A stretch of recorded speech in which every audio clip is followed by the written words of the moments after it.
Our senior executive in an abbreviation we have spelled in so many different ways you cannot believe it. OHCHR, and up here I think it's different, and then we have a lot of other abbreviations. But now I just agreed with you, Peggy, that I can say you are Senior Director of the UN Human Rights Office. Thank you. Thank you. Okay, Peggy. Let's start with Silicon Valley, because what I think many people do not know is actually your office is building a new entity in Silicon Valley. Can you explain us what is that about? Sure. The office I work at, which does have a horrible acronym for a name, is focused on how we can better protect human rights worldwide. And coming into the job, the High Commissioner decided that we really need to look at technology and its impact on human rights. There are so many areas. You've talked about some. I can't move, apparently. Thank you. These are designed for men with jackets, we found.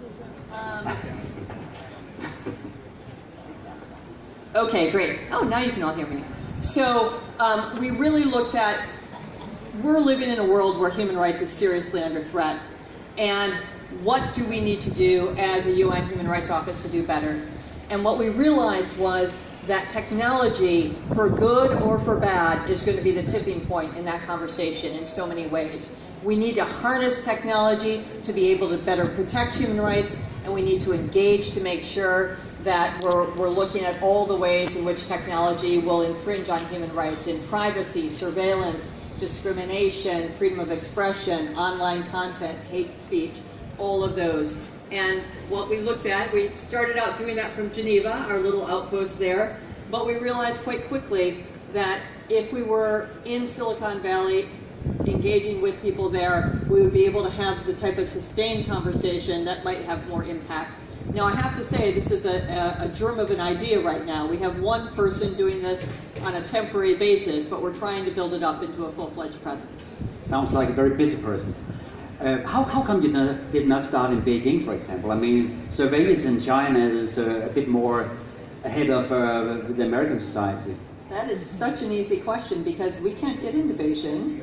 But even if we could, the reality is, in terms of the conversation we can currently have, you know, we're all about making change. We're looking for where can we have an impact.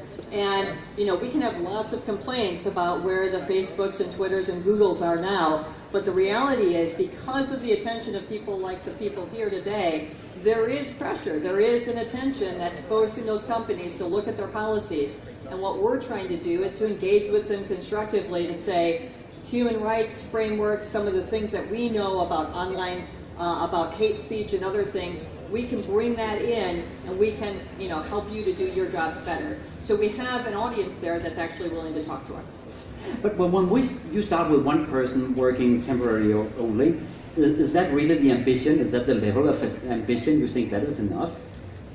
No, absolutely not. But anything that we need to do for our office in general, but in this in particular, has to be done in partnership.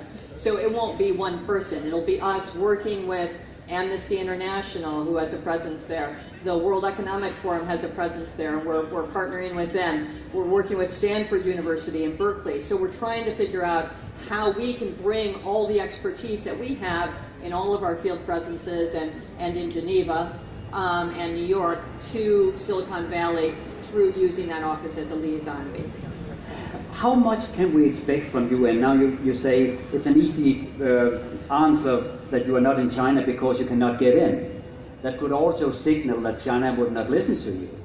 So what can you do if China, of all, the most populous country in the world, do not listen to you? They will not even let you in. Right.